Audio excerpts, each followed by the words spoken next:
Hello बच्चों, आज मैं आप लोगों के लिए लेकर आई हूँ एक बुद्धिमान उल्लू की कहानी। तो चलो कहानी को स्टार्ट करते हैं। एक घने जंगल में एक बहुत बड़ा और एक बहुत पुराना पेड़ था। पेड़ की ऊंची डाल पर एक बूढ़ा उल्लू रहता था। जंगल के सभी जानवर उसे बहुत सम्मान देते थे क्योंकि वो बहुत बुद्धिमान और शांत स्वभाव का था। उसी पेड़ की दूसरी डाल पर एक युवा उल्लू भी रहता था जिसका नाम चीकू था। चीकू बहुत चंचल और जिज्ञासु था। वो हर बात पर जोर से बोलता और बिना सोचे समझे अपनी राय दे देता था।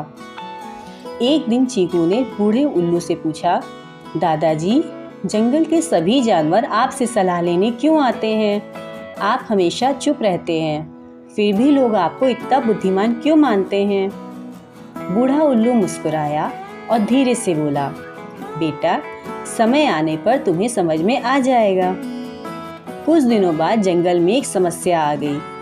पास के गांव के लोग जंगल में आकर पेड़ों को काटने लगे, जिससे जानवरों के घर खतरे में आ गए। सभी जानवर बूढ़े उल्लू के पास मदद मांगने के लिए आए। चीकू ने ध्यान दिया कि बूढ़ा उल्लू कुछ देर तक शांत रहा और हर जानवर की बात को ध्यान से सुन रहा था। फिर उसने एक सुझाव दिया कि हमें एक योजना बनानी चाहिए जिससे हम गांव वालों को समझा सकें कि पेड़ों को काटना जंगल और गांव दोनों के लिए नुकसानदायक है। चीकू ने देखा कि बूढ़ा उल्लू हमेशा बोलने से पहले सोचता है और हर किसी की बात को ध्यान से सुनता है। वो अपनी चंचलता छोड़कर ध्यान से सुनने और समझने की कोशिश करने लगा।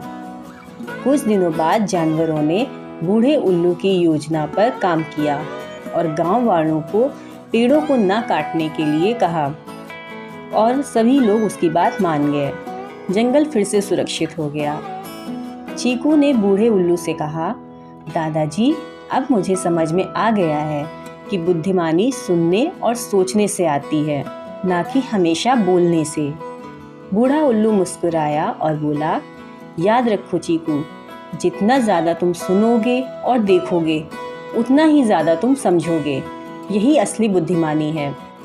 उस दिन से चीकू भी शांत और समझदार उल्लू बन गया। बच्चों, इससे हमें ये सीख मिलती है कि बुद्धिमानी हमेशा सुनने और समझने से आती है।